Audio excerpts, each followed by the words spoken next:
Agree to see to it that the other organized forces, the police, the national security, the wildlife, the prisons, they take their own people and to go and deploy them. As the country gears towards general elections by the end of the transitional period in 2026, pending tasks in the protocols of the agreement remain a major challenge. To tackle some of these challenges, the leadership of National Transitional Committee, Joint Defense Board, Joint Military Ceasefire Commission, and Joint Transitional Security Committee, in a swift move, with a new positive spirit and chapter, are turning away from the recurring installments in the security protocol, described as the engine and heart of the peace agreement, to a new dawn, an era of progress and productivity, coming rain or sunshine. It is worth mentioning that the government have graduated more than 50,000 necessary unified forces in Equatoria, Upper Nile, Bahar al-Ghazal regions from the SPLM-IG, SPLM-IO, and SOA, combined of national security, police, army, wildlife service, civil defense, and prison service to defend, protect constituent citizens and the territorial integrity of the country.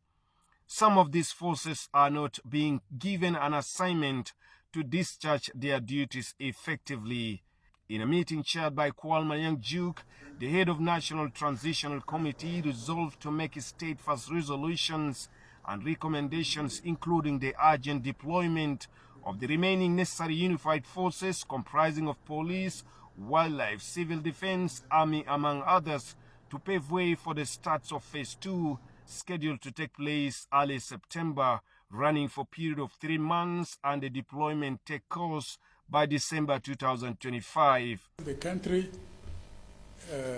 is preparing itself for the elections by the end of 2026, and therefore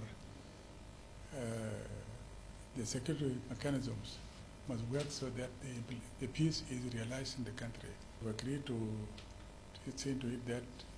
the other organized forces, the police, the national security, the wildlife, the prisons, they take their own people and to go and deploy them so that the training centers are left vacant and be ready to receive the second part of Phase 2. And we have planned to see into it that Phase 2 begins in the first week of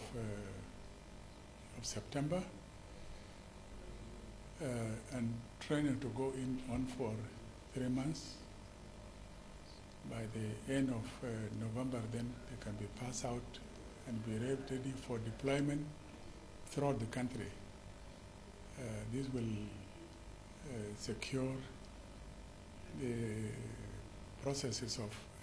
voter registration for the elections. The chairperson of National Transitional Committee, Kwalmanyang Juk, disclosed that his leadership would convene a meeting with the presidency to quickly address the pending issues regarding the confirmations of ranks of officers whose lists have already been submitted to the office of the president. Confirmation of the ranks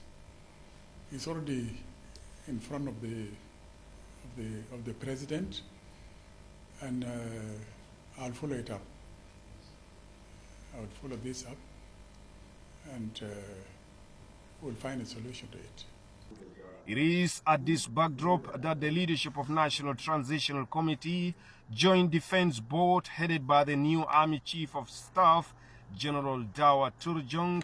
and his co-chairs, General Kongar Koth from the SPLM-IO and General Garang Aya Kol from South Sudan Opposition Alliance, representative from Joint Military Ceasefire Commissions and Joint Transitional Security Committee, opted for a new beginning approach and a strategy that would restore trust and confidence building measures among the men in uniform as they embarked on the implementation of revitalized peace agreement to create conducive atmosphere that would usher in general elections at the end of the transitional period in 2026.